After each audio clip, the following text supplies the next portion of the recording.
जब धन में सुख नहीं, स्वर्ण में सुख नहीं, भवन में सुख नहीं, पद में सुख नहीं, संतान में सुख नहीं, कर्म रहित होकर के जीवन जीने में सुख नहीं, तो सुख कहाँ है?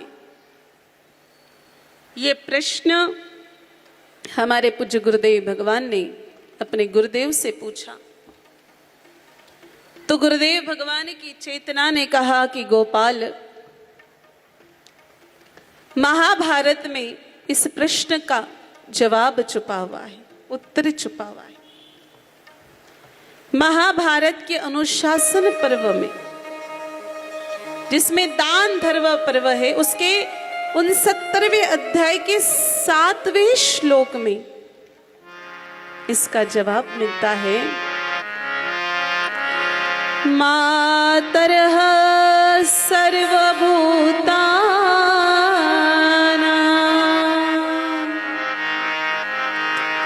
गावः सर्वसुख प्रदाः। भीष्म पितामह धर्मराज युधिष्ठिर जी से कहते हैं कि गाय माता सारे चराचर जगत की माता है, संपूर्ण प्राणियों की माता है और संपूर्ण संसार को सुख देने वाली है।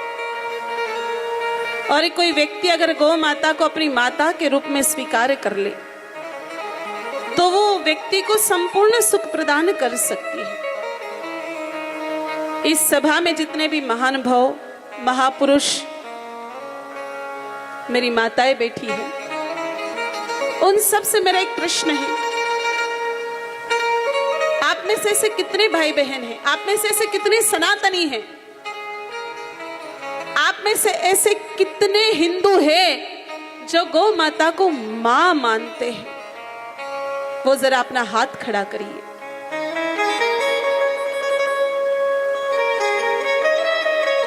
ऐसा बढ़िया गाओ, ऐसे गौ भक्त तो मेरे भाई बहन हमने आज तक कहीं नहीं देखे। कि इतनी संख्या में जितने भी भाई बहन बैठे हैं वो सब हाथ ऊपर करके कह रहे हैं कि हम गौ माता को मां मानते हैं। मेरे भाई बहनों,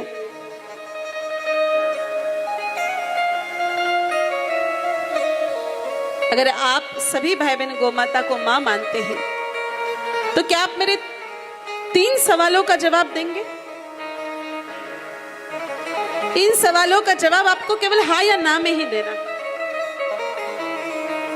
अगर आप गौ माता को मां मानते हैं तो गौ माता भी आपके परिवार के सदस्य भी, एज ए फैमिली मेंबर, बोलो है कि नहीं? तो कुछ समय पहले आपके घर में आपके किसी बालक का विवाह हुआ होगा, तो आपने पूरे परिवार वालों के लिए वस्त्र लाए होंगे।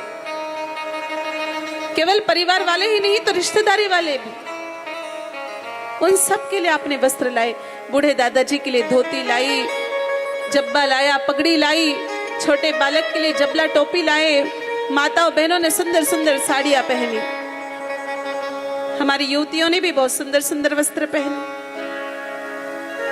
लेकिन एक बात बताइए, आपके फैमिली मेंबर गौ माता भी तो थी। गौ माता के लिए हमने कहीं चुनरी लाई, साड़ी लाई, नंदी बाबा है तो झूल लाई। सब लोग ऐसे बैठे जैसे कोई सांप सूंघ गया। हाँ या ना? कहता है हाँ, ना।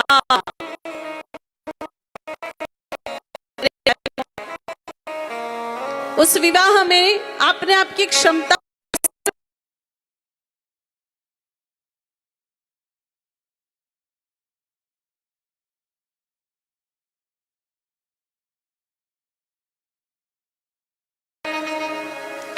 और पहनाना सुविधाजनक भी नहीं है। तो जब पूरे परिवार वालों के लिए वस्त्र और आभूषण आए तो 100-150 रुपए की पीतल की घंटी भी बाजार में मिलती है। तो किसने घुंघरू डाल करके गौ माता के लिए वो तांबा, पीतल, कांस्य की घंटी गौ माता को पहनाई। ये मैं चर्चा कर रही हूं विशेष प्रसंग की, ना कि कोई किसी दिन की। यूं भी तो हम लोग किसी अन्य दिनों में जाकर के वस्त्र आभूषण लेकर के आते, लेकिन जितना महत्व किसी ओकेजन पर, किसी त्योहार पर, किसी प्रसंग पर वस्त्रों का अर्थ उन आभूषणों का होता है, वो अन्य दिनों में नहीं होता। मैं तो अन्य दिनों की चर्चा नहीं कर रही हूं, मैं तो विशेष प्रसंगों की चर्चा कर रही हूं, जिस समय हमको गौ माता को एज ए फैमिली मेंबर याद रखना था। सबकी गाड़ी अटक गई मेरे भाई बहनों, चलो सब छोड़ो, ये तो अत्यंत सामान्य सी बातें हैं। लेकिन अब एक गंभीर बात पर हम चर्चा करते हैं। जब आपके घर में किसी दादी, नानी या जननी की मृत्यु हो जाती है, वो शरीर को छोड़ती है, तो हम उनके मृत शरीर को स्नान करवाते, वस्त्र पहनाते, 4 लोग कंधे पर उठा करके शमशान लेकर जाते, भाव से अंतिम संस्कार कराते हैं। लेकिन जब किसी गौ माता की मृत्यु होती है, तब किसी जाति विशेष के व्यक्ति को बुला करके ट्रैक्टर से गौ माता का पैर फांद करके गौ माता को घसीट घसीट के गांव के बाहर ले जाते हैं, और गांव के बाहर ले जाकर के मेरे भाई बहनों सुने में गौ माता को फेंक देते हैं, जहां कोई चील, कौवा, कुत्ता आकर के गौ माता का मांस नोच नोच के खा जाता है। और जब धर्म की बात आती है, तब मेरे भाई बहनों सबके हाथ खड़े हो जाते हैं और सब जोर जोर से चिल्ला चिल्ला करके कहते हैं कि गाय हमारी माता है। अब आप ही बताइए मेरे भाई बहनों, जब गाय हमारी माता है तो ये कौन सा माँ बेटे वाला नाता है?